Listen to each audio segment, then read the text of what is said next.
people were having the jealousy conversation, and they were talking about two different things, right?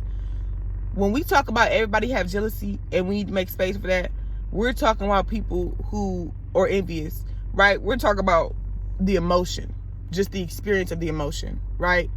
Just experiencing jealousy and envy, right? Human emotions, right? Sometimes it's usually emotions are indicators of work that you need to do on yourself or work on your external outside world, right? You need to change. So when people start incorporating the actions that people take, the predatory actions, right, that people take as a result of those emotions, that's a different conversation. You understand? You either need to be talking about the fact that we have poor systems to assist people. We have poor constructs. We are in a low deficit, right, of emotional processing systems to assist, which is something that I've been creating for a while. You know, there's not enough being poured into clearly that emotion that people are struggling so much. You know what I'm saying? Now, there are times in life I've found that a lot of times when I hear the jealousy conversation, some people are talking about the dangers of jealous people, and that's not dangerous, right? They're talking about, it's very important that you're aware when people are speaking from a traumatized space, right? It's very important, right? I don't think it's really necessary to really attack them until they're stepping in the way of good progress, you know, progressive movement, progressive activism. You understand? When they start stepping in front of that, that's when you need to really let them know and make it hit, make it stick. Reality check. You know what I'm saying? And sometimes that hurts. You know, like I said before, sometimes you're the catalyst of growing pains, and then shit hurts for them to grow. It should have never been people trying to equate the result of those emotions with the actual experience of the emotions, right? I should say the retaliation, right? The vindictiveness, right? That's not the same thing. For one, those are two different emotions, right? Vindictiveness is dangerous. That's an emotion you could say is fucking dangerous, right? That in itself is not just talking about an experience, it's talking about the action that people take, the movement that you take in response to your emotions, right? Whereas saying that someone is jealous and envious is just saying that they feel some way about you, right? They feel you don't deserve something, or they feel like they want what you have. You know what I'm saying? It doesn't actually imply that there's an action being taken behind that, right? Most of the times people can just remove themselves. Most of the time the shit go away. Most of the time people, you know what I'm saying? It don't take much to sit there and check yourself about jealousy or envy. It really don't take much. You know what I'm saying? But when you're vindictive, right? That's a different ballgame. That's not the same thing as just being jealous and envious. You understand? That's a dangerous emotion. Something I find that was big when I was coming from, because like I said, I always talk about my class, right? I come from the ghetto, but then I came to the suburban class, right? And something I found a lot about those demographics is they talk about jealousy a lot, right? To the extent that it made me forsake jealousy because of the misrepresentation, misappropriation of, is that the right word I should say? Of them trying to talk about jealousy, right? And it made me feel like it confused me to believe like, oh, you know, these people just use jealousy as a tool to silence people, right? To silence people when people are calling them out on their uncivil behavior, right? Their uncivil engagements of privilege, right? Their misutility of their privileges, right? Of their access. That's what I was seeing a lot of times. Those people would equip the jealousy or envy is when they wanted to evade their conviction of how they are misutilizing their privileges that they have. You know what I'm saying? And so they would pick up the word jealous or you're envious, you know what I'm saying, quick to deflect, right? Accountability of their own character development, right? And responsibility to their own development. So when it came to hearing that, a lot of times I didn't like to equip that word and say that a lot of times because that was the sentiment that I associated with that with, you know what I'm saying, of me trying to deflect, you know what I'm saying, the development I had for myself. Until, of course, I grew up and I had to realize, like, you know what I'm saying, jealousy even extends to people who don't have much. Jealousy has nothing to do with just a lot of things and money. You don't got to be rich to elicit jealousy and envy. You know what I'm saying? You don't have to be the prettiest, right? You just got to be what somebody else want, or somebody thinking you don't want something. It's not that, it doesn't take, you know what I'm saying, you don't got to be Beyonce to elicit these things, right? Now, the part that is dangerous is not those emotions. It's actually the vindictiveness behind those emotions. That emotion, that experience is the dangerous emotion, right? Are you around vindictive people?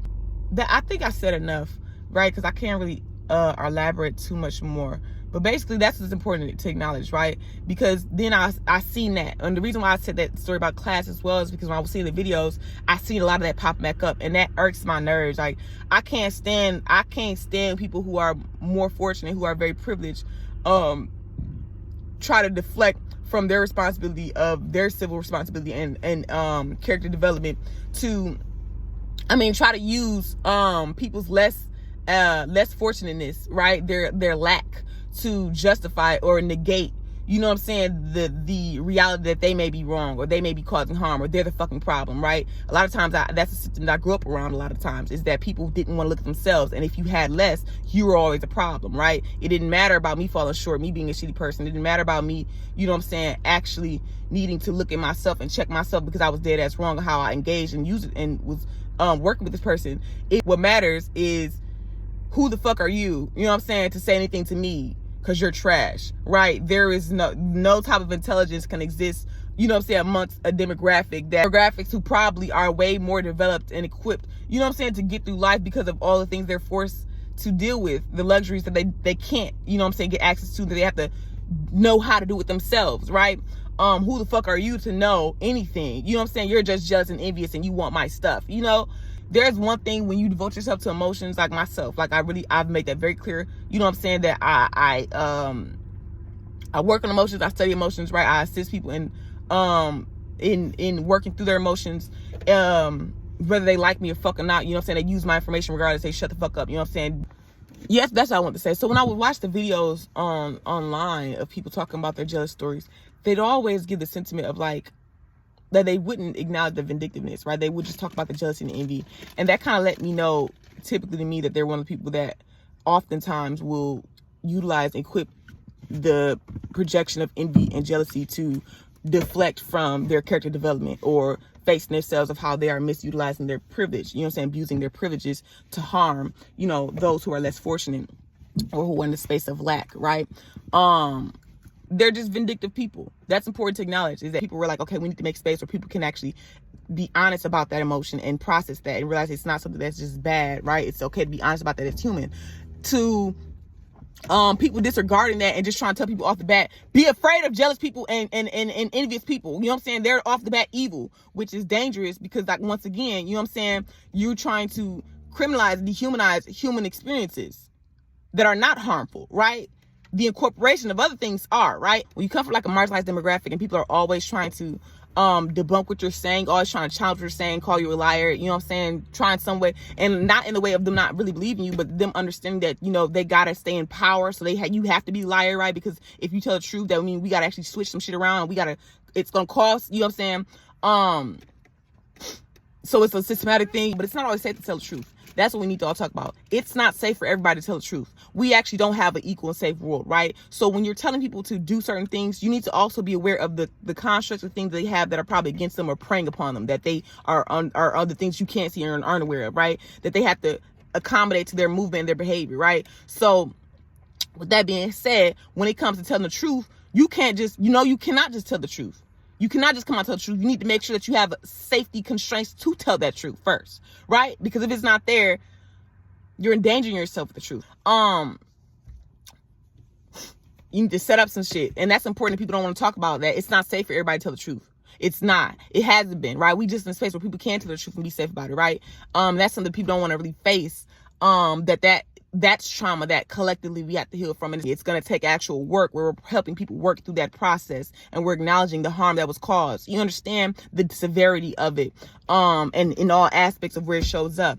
And that's just something that people aren't really, like I said, when it comes to activism, people aren't really serious about that part where they think that they can just tell people what they did right and wrong and it's going to change overnight.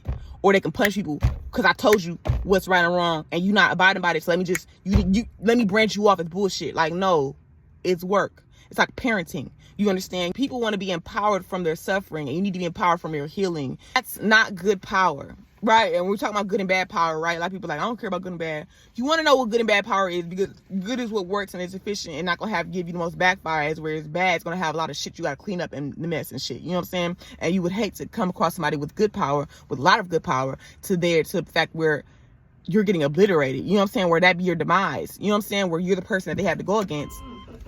You know, because you don't honor that, because you're bad. You know what I'm saying? So that's all.